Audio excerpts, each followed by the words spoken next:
आपण काल जी चेंबूरमध्ये घटना घडली अर्थात दुर्दैवी आहेच, पण आपण साधारणपणे पाहिलं असेल मुंबईमध्ये असेल, महाराष्ट्रामध्ये असेल, संपूर्ण देशामध्ये गेल्या 1-1.5 वर्षात आपण अनेक बातम्या अशा पाहतो, कुठे मेट्रोची स्लॅब कोसळून खालती कोणीतरी चिरडलं गेलेलं आहे, कोणी गाडी चालवत असताना रिव्हर्समध्ये गेलं आणि बॅरिकेड नसताना कुठच्या तरी खड्ड्यात पडून गेलेलं आहे. ह्या सगळ्या घटना ज्या होतात आणि खास करून आत्ता पावसाळ्यातल्या ज्या घटना आहेत झाड पडण्याच्या, काल रात्री अजून 2 झाडं पडली, आत्ता 10 वाजता एक झाड मुंबईत पडलेलं आहे. मूळ गोष्ट हीच आहे की रस्त्याची कामं जी झालेली आहेत आणि गेले 4 वर्ष आम्ही जे ओरडत आहोत सातत्याने की घोटाळेबाजांनी कामं केलेली आहेत, कॉन्ट्रॅक्टर बोगस आहेत किंवा मोठ्या नावाखालती भलत्याच लोकांनी कामं केलेली आहेत. जर झाडाच्या अवतीभोवती तुम्ही पूर्णपणे कॉन्क्रिटीकरण केलं, झाडाला मोकळा श्वास घ्यायला जागाच दिली नाही, त्याची मुळं ही देखील कॉन्क्रीटमध्ये आणली, तर दुर्दैवाने ह्या घटना ज्या काल परवाकडे घडलेल्या आहेत ह्या वाढत जातील. हे आम्ही सातत्याने बोलत आलेलो आहोत. इनफॅक्ट आम्ही जिथे जिथे रस्त्याचे व्हिजिट्स केलेले आहेत तिथे महानगरपालिकेच्या अधिकाऱ्यांनी देखील बोलून दाखवलेलं आहे की ह्या घटना घडू शकतात. पण जे मॉन्सून पूर्वीची कामं आहेत, मग त्याच्यात ट्रिमिंग असेल, कॉन्क्रीटनी पूर्ण मुळाच्या अवतीभोवती विळखा घातला नाही ना हे बघणं असेल, किंवा पाणी साचणार नाही हे बघणं असेल, हे सगळं सोडून जसं मी सांगितलं की मुंबईच्या महापौर ह्या बांगलादेशमध्ये काय चाललंय, ढाक्यामध्ये काय चाललंय त्याच्यावरच जास्ती लक्ष आहेत, मुंबईच्या कामाकडे नाही आहे. ट्री ट्रिमिंगचं असेल, नालेसफाईचं असेल, अनेक आमदार सातत्याने बोलत आहेत, आम्ही देखील बोलत आहोत. आणि नुसतं ट्री ट्रिमिंग नाही तर जे कॉन्क्रिटीकरण झालेलं आहे, उठसूट सगळीकडे कॉन्क्रिटीकरण झालेलं आहे, मुळांच्या अवतीभोवती जेव्हा कॉन्क्रिटीकरण होतं तेव्हा ते झाड धोकादायक होतं. हा बेसिक कॉमन सेन्स आत्ताच्या शासनामध्ये नाही आहे. बेसिक गोष्ट अशी की त्यांचीच मुळं कुठच्या पक्षात आहेत ही खोलपर्यंत गेलीच नाही आहेत, नुसतं पैशांमध्ये बुडलेली आहेत.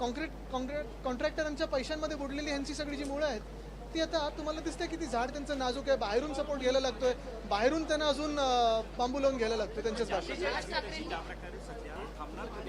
थांबणार जेव्हा कॉमन सेन्स या शासनामध्ये येईल. आपण पाहताय गेले 4 वर्ष आम्ही जे कॉन्क्रिटीकरणचा घोटाळा त्याच्या विरोधात बोलत आहोत.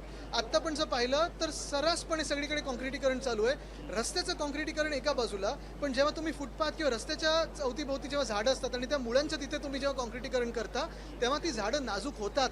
अनेक ठिकाणी आपण पाहिलं असेल, परवा पण मी वरळीत एक चक्कर मारत होतो, त्या 2 झाडांना देखील मी पॉईंट आउट करून दिलेलं आहे की अरे बाबा तुम्ही हे करताय पण ह्या झाडांना तर वाचवा, त्यांची मुळंच बाहेर आली आहेत आणि मग ते वाकायला लागलीत झाडं.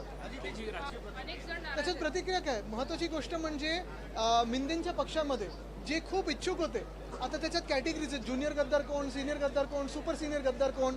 आता मिंदेंच्या टोळीमध्ये जे कोणी पळून गेले होते ते आता विचारतात आम्हाला कधी काय मिळणार. पण परत एकदा मी तुम्हाला महत्त्वाच्या प्रश्नावर आणतो, हे सगळे जरी होत असेल तरी अनेक या राज्यामध्ये भाजपचे कार्यकर्ते आहेत, संघाचे कार्यकर्ते आहेत, त्यांनी आपलं पूर्ण जीवन भाजपला अर्पित करून टाकलं होतं.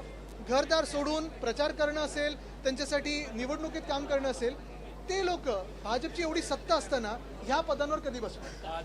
म्हणजे आता तर तिसऱ्या पक्षातून आले. माझं मत बिलकुल नाही. आमचं काम आहे आणि काम बोलतं. आमचं सगळी जी कामं आहेत ती वरळीकरांना माहिती आहे. मला वाटतं एक महत्त्वाचं निवडणूक आयोग असेल किंवा सर्वोच्च न्यायालय असेल, पूर्ण आदर ठेवून आम्ही हेच सांगत आहोत की जे आमच्यासोबत झालं त्यानंतर राष्ट्रवादी काँग्रेससोबत झालं, आम आदमी पार्टीसोबत झालं, TMC सोबत झालेलं आहे आणि इतर पक्षांसोबत होऊ शकतं. पण ही जी काही चिंधड्या उडवलेल्या आहेत लोकशाहीच्या, ह्याच्यासाठी जबाबदार कोण आहे? ह्याच्यात जर न्याय निवाडा, जर आम्हाला आमच्यासाठी जो आम्ही न्याय मागत होतो तो आधीच मिळाला असता तर आज देशाची ही स्थिती झाली नसती. आम्ही वर्षांमागे वर्ष, तारखांमागे तारखं नुसतं वाट पाहत आहोत, न्याय कधी मिळणार. आता 30 तारखेला तारीख आहे, पण वेळ मिळेल का आणि न्याय मिळेल का?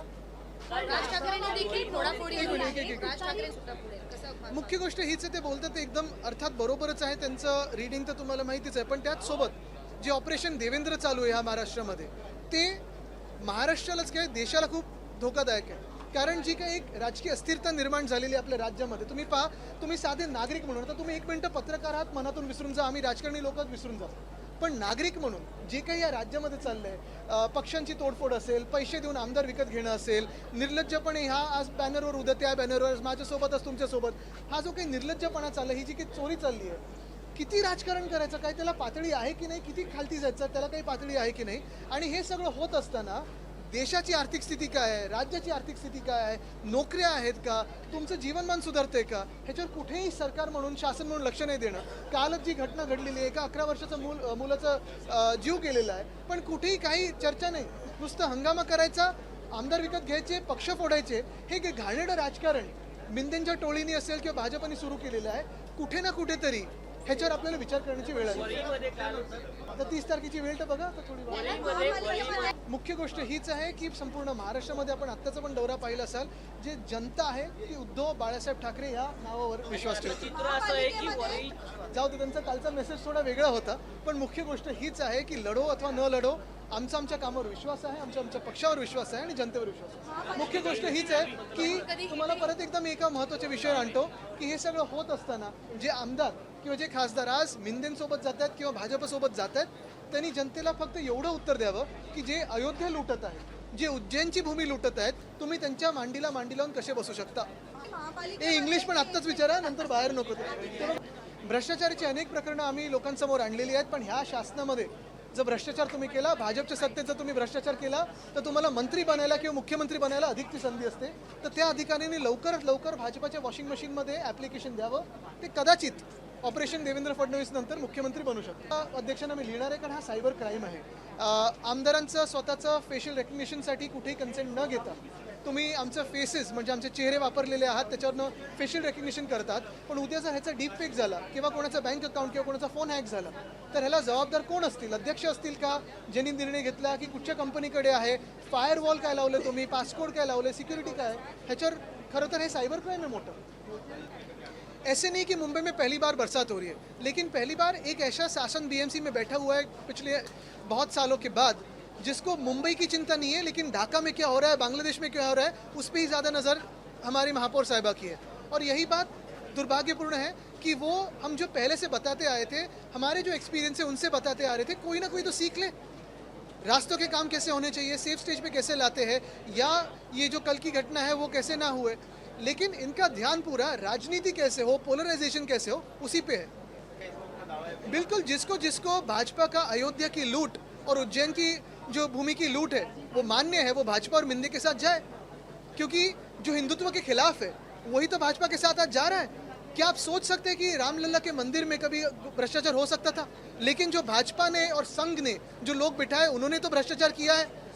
क्या आप सोच सकते थे कि मध्य प्रदेश के मुख्यमंत्री स्वयं वहाँ की भूमि की लूट कर सकते थे? लेकिन उन्होंने तो की है. ये तो मीडिया ने सामने लाया है. तो जिन को जो हिंदू विरोधी है वही भाजपा के साथ जा सकता है और मिंदे के साथ जा सकता है. आपल्या परिसरातील बातम्या आमच्यापर्यंत पोहोचवण्यासाठी स्क्रीनवर दिलेल्या क्रमांकावर संपर्क साधू शकता. दूरध्वनी क्रमांक 8652414343.